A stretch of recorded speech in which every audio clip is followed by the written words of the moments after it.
जय शिव शंभो। हिंदू धर्म में प्रदोष व्रत को भगवान शिव की कृपा पाने का विशेष अवसर माना जाता है।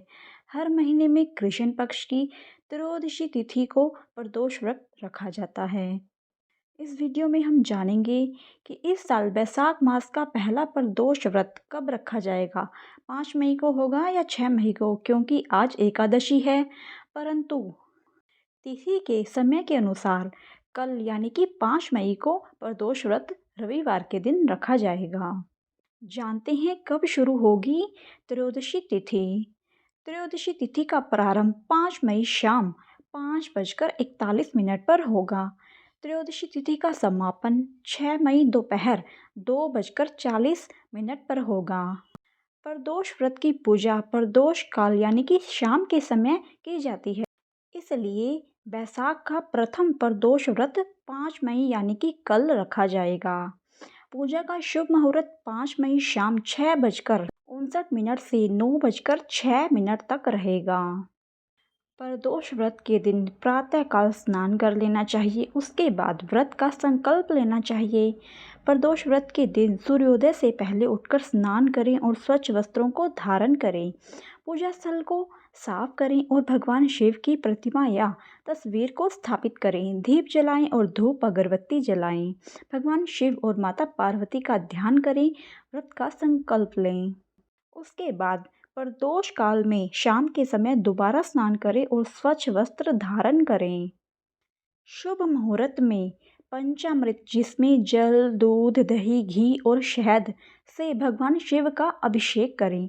बेलपत्र, धतूरा, आक के फूल, कमल का फूल, भृंगी आदि चढ़ाएं। शिवलिंग पर चंदन, गंगाजल और शहद लगाएं। दीप, धूप और नैवेद्य अर्पित करें। शिव चालीसा का पाठ करें और शिव मंत्रों का जाप करें। उसके बाद आरती अवश्य ही करें।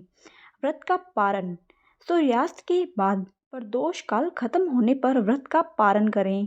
सबसे पहले भगवान शिव को भोग लगाएं, फिर फलाहार या सात्विक भोजन ग्रहण करें।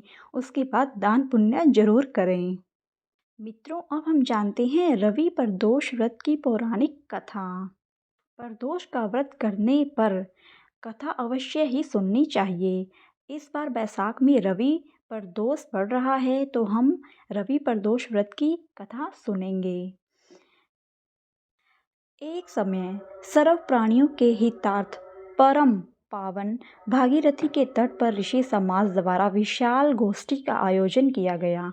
इस सभा में व्यास जी के परम शिष्य पुराण वक्ता सूत जी महाराज हरि कीर्तन करते हुए पधारे। सूत जी को आते हुए देखकर शौनकादि 88,000 ऋषि मुनियों ने खड़े होकर दंडवत प्रणाम किया। महाज्ञानी सूत जी ने भक्ति भाव से ऋषियों को हृदय से लगाया तथा आशीर्वाद दिया। विद्वान ऋषिगण और सब शिष्य आसनों पर विराजमान हो गए।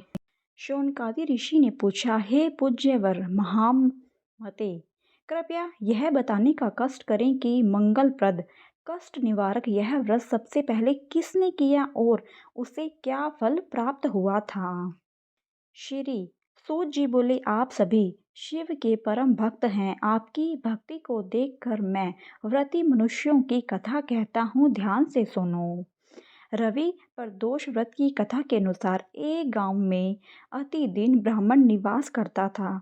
उसकी साध्वी स्त्री प्रदोष व्रत किया करती थी। उसे एक ही पुत्र रतन था। एक समय की बात है, वह पुत्र गंगा स्नान करने के लिए गया। दुर्भाग्यवश मार्ग में चोरों ने उसे घेर लिया और वे कहने लगे कि हम तुम्हें मारेंगे नहीं, तुम अपने पिता के गुप्त धन के बारे में हमें बतला दो। बालक दीन भाव से कहने लगा कि बंधुओं, हम अत्यंत दुखी दीन हैं, हमारे पास धन कहाँ है। तब चोरों ने कहा कि तेरे इस पोटली में क्या बंधा है। बालक ने निसंकोच कहा कि मेरी माँ ने मेरे लिए रोटियां दी है। यह सुनकर चोरों ने अपने साथियों से कहा कि साथियों, यह बहुत ही दीन दुखी मनुष्य है, अतएव हम किसी और को लूटेंगे। इतना कहकर चोरों ने उस बालक को जाने दिया। बालक वहां से चलते हुए एक नगर में पहुंचा। नगर के पास एक बरगद का पेड़ था। वह बालक उसी बरगद के वृक्ष की छाया में सो गया। उसी समय उस नगर के सिपाही चोरों को खोजते हुए उस बरगद के वृक्ष के पास पहुंचे और बालक को चोर समझकर बंदी बना राजा के पास ले गए। राजा ने उसे कारावास में बंद करने का आदेश दे दिया। ब्राह्मणी का लड़का जब घर नहीं लौटा तब उसे अपने पुत्र की बड़ी चिंता हुई। अगले दिन प्रदोष व्रत था। ब्राह्मणी ने प्रदोष व्रत किया और भगवान शंकर से मन ही मन अपने पुत्र की कुशलता की प्रार्थना करने लगी। भगवान शंकर ने उस ब्राह्मणी की प्रार्थना स्वीकार कर ली। उसी रात भगवान शंकर ने उस राजा को स्वप्न में आदेश दिया कि वह बालक चोर नहीं है, उसे प्रातःकाल छोड़ दे, अन्यथा उसका सारा राज्य वैभव नष्ट हो जाएगा। प्रातःकाल राजा ने शिव जी की आज्ञानुसार उस बालक को कारावास से मुक्त कर दिया। बालक ने अपनी सारी कहानी राजा को सुनाई।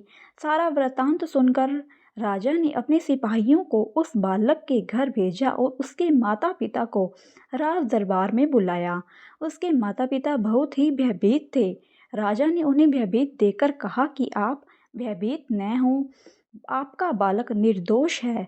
राजा ने ब्राह्मण को 5 गांव दान में दिए, जिससे वे सुखपूर्वक अपना जीवन व्यतीत कर सके। धन्यवाद मित्रों, यह वीडियो यहीं पर समाप्त होती है। वीडियो पसंद आई हो तो वीडियो को लाइक ज़रूर करें। धन्यवाद। जय शिव शंभो।